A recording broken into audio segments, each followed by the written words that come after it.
In this final project of statistics, we were asked to team up in groups of 5.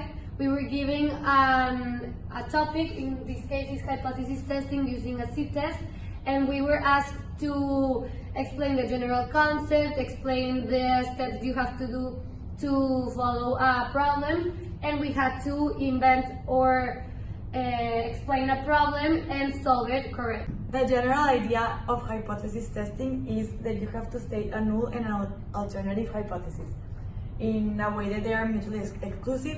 It can be one tail or two tails, and also C-test or T-test depending on the numbers of the problem.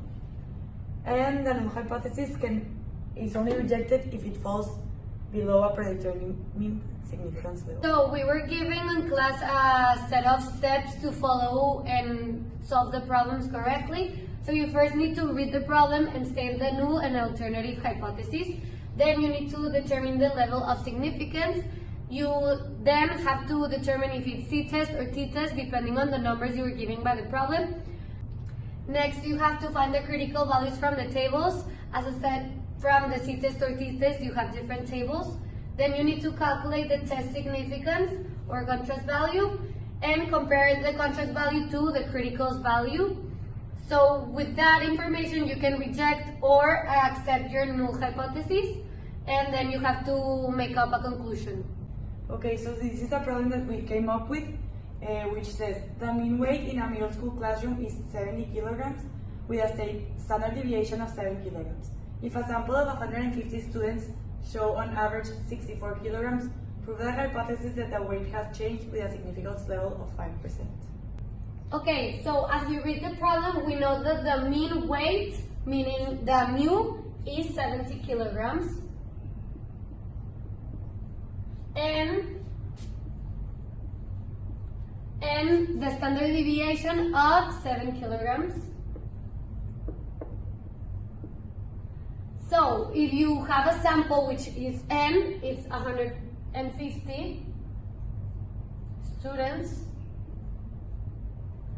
And then it says that show on average 64 kilograms, but that average is for the sample, so it's X bar.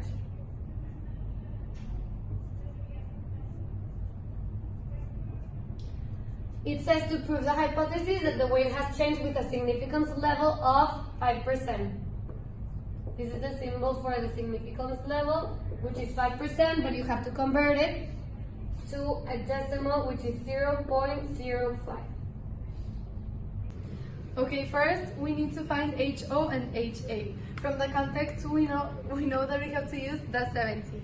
So HO would be 70 is equal to the mean, and HA is 70 is not equal to the n. Since we have equal signs, we know that we have to use the two tails. So graphically it would look like this. And with a significance level of 5%, we need to divide it into 2. So it will be 2.5 and 2.5. Since we are using the C-test, we need to find 0.025 on the table. And we can look, it's in, here it is. So we know that it's negative 2.0. Okay, so first we have to use the formula for the C-test. So we're gonna replace the X bar is 64 minus the mu, that is 70, over standard deviation, that is 7,